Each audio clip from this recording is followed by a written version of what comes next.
Hi, I'm Janine from Purple Room Yoga, and I'm going to go over a plank pose today with lots of modifications and ways to make it challenging, ways to make it easier.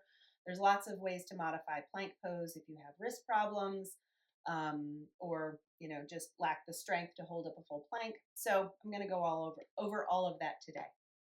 So we're going to start in table, and you want to stack the shoulders directly over the wrists. You don't want to be too far back or too far forward. One nice vertical plumb line from the shoulder joint to the wrist joint.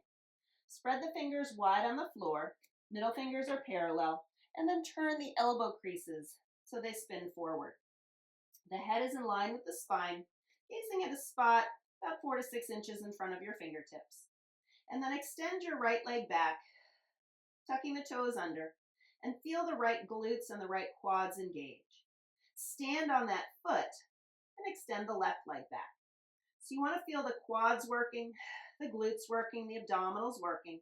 The shoulder blades are neutral on your back, so you're not spreading the shoulders wide, you're not squeezing them together, they're right in between. Top of the head is reaching forward, heels are pressing back, and see if you can activate the inner thighs. And then lower the right knee, lower the left knee, and you can rest in child's pose. Now, using a block is a nice way to get the legs to activate. A lot of times plank becomes really heavy when you forget to use the legs. So placing a block between the thighs, it sort of reminds you to activate the legs.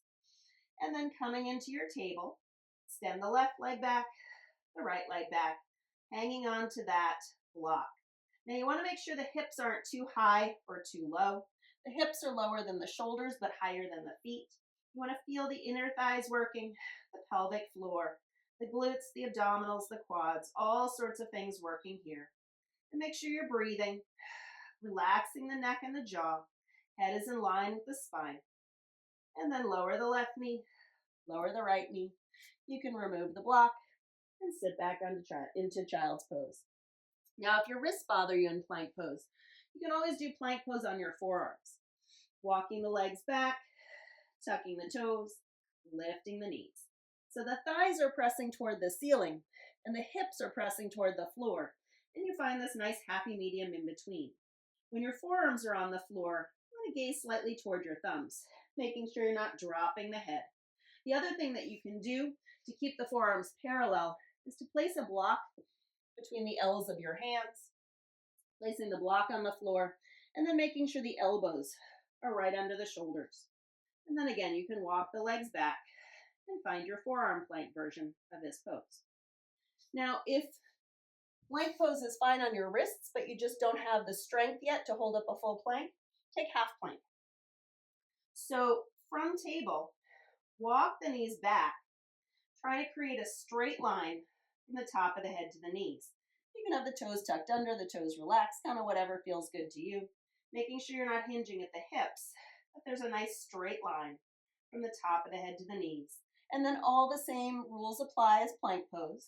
Inner thighs are working, glutes, pelvic floor, lower abdominals. Again, shoulders are neutral on the back, making sure you're not shrugging the shoulders. The shoulders are in the center. And then when you're ready, release back into child's pose. And those are all the variations of child's pose, of plank pose that you can use. And you can sort of mix and match whichever feels good for you.